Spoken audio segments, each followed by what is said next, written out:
मैं तो गलत बोल लो तो भी आना पार्टी का नारा कोई की खे फलाना की खे फलाना को गलत नारो भी नहीं लगना पूरा पर गलत करना ये गाड़ी होना चाहिए नहीं।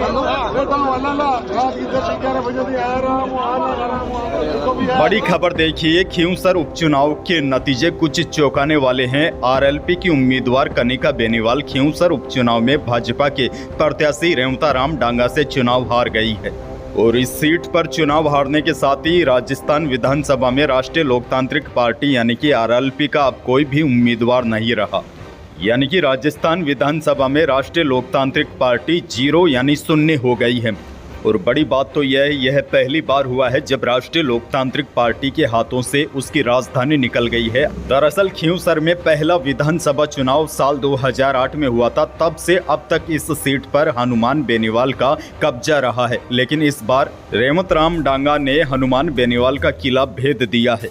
अब देखिए, हार जीत होती रहती है, लेकिन नेताओं के बयान भी सामने आने शुरू हो गए हैं। डेगाना से पूर्व विधायक रिचपाल मिर्धा ने हार के बाद हनुमान बेनीवाल पर निशाना साधा है। उन्होंने दावा किया है कि हनुमान को विभीषणों के दम पर हराया, उनके विभीषण हमारे साथ थे। उन्होंने कहा कि यह जीत भाजपा के शीर्ष नेतृत्व की है। सीएम भजनलाल शर्मा और खींवसर की जनता की जीत बताई। जो लोग पहले चुनाव जीतते आए थे उनको इतना घमंड था कि ऊपर भगवान नीचे हनुमान। उन्होंने सारे चुनाव गठबंधन से जीते थे।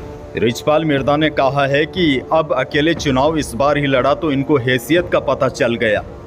वहीं रिचपाल मिर्धा ने कहा खींवसर की जनता ने इनको नकार दिया है, घमंड तो रावण का भी नहीं चला। वहीं जीत के बाद नवनिर्वाचित विधायक डांगा का भी बड़ा बयान सामने आया है। उन्होंने कहा है कि किसी भी पार्टी का भविष्य जनता तय करती है। उन्होंने कहा कि देखो, आरएलपी आज 0 पर आ गई। हमेशा उन्होंने गठबंधन से चुनाव जीता है, कभी बीजेपी तो कभी कांग्रेस। वहीं चुनाव के नतीजों के बाद हनुमान बेनीवाल का भी बड़ा बयान सामने आया है। उन्होंने कहा है कि लोकतंत्र में जनता का जनादेश सर्वोपरि है। चुनाव में हार और जीत 2 पहलू है।